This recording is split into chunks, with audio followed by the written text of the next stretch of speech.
सच चाहे कितनी ही कोशिशों से छुपाया जाए सामने आ ही जाता है। मोहनिया विधानसभा सीट की राजनीति में अब एक नया भूचाल आ गया है। जिले में नामांकन रद्द होने के बाद जो तथ्य सामने आए हैं उन्होंने न सिर्फ पूरी राजनीति को हिला दिया बल्कि सिस्टम और सामाजिक न्याय के ठेकेदारों पर भी बड़े सवाल खड़े किए हैं। रिटर्निंग ऑफिसर के कार्यालय से बाहर निकलते ही श्वेता सुमन ने खुद कहा, मैं 20 साल से यहाँ रह रही हूँ। वीडियो में यह भी सामने आ रहा है कि मामले को समझते हुए तत्काल उनके साथ के लोगों द्वारा रोका गया।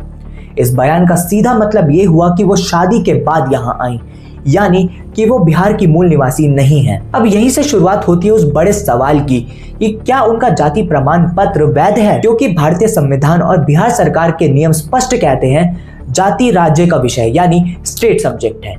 अनुसूचित जाति जनजाति का लाभ सिर्फ उसी को मिलेगा जो उस राज्य का मूल निवासी होगा।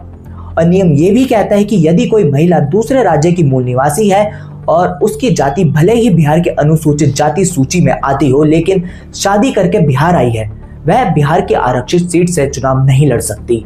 वहीं अगर बिहार की कोई महिला दूसरे राज्य में शादी कर ले तब भी वह बिहार से आरक्षित सीट पर चुनाव लड़ने की हकदार रहती है। अब ऐसे में सवाल ये उठता है कि श्वेता सुमन, जिन्हें पहले ही चुनावों में सुमन देवी नाम से प्रत्याशी बनाया गया था, वो कैसे पंचायत और विधानसभा चुनाव लड़ गई? क्या सिस्टम सोता रहा या किसी ने आंख मूंद कर फायदा उठाने दिया? श्वेता सुमन के नाम से भगवानपुर आरक्षित सीट से जिला पार्षद के रूप में उनका जो 5 साल का कार्यकाल पूरा हुआ, क्या अब उसकी वैधता पर भी तलवार लटक रही है? अगर जिला प्रशासन और निर्वाचन आयोग स्वतः संज्ञान लेता है तो उनका चुनाव रद्द किया जा सकता है और उस कार्यकाल के दौरान ली गई सुविधाएं भी वसूल की जा सकती हैं। अब यहाँ पे एक दिलचस्प मोड़ आता है क्योंकि श्वेता सुमन ने गीता पासी पर सवाल उठाए थे।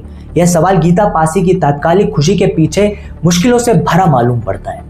बताया जा रहा है कि गीता पासी के दस्तावेजों में भी माता पिता का जो पता था गीता पासी के ससुराल दादर गांव का ही दर्शाया गया था, जिससे प्रमाण पत्र जारी करने वाले अधिकारियों पर भी संदेह गहराता है और इसमें उनके फंसने की संभावना भी बनती है। यह मामला सिर्फ एक उम्मीदवार का नहीं बल्कि पूरे राजनीतिक तंत्र का आईना है।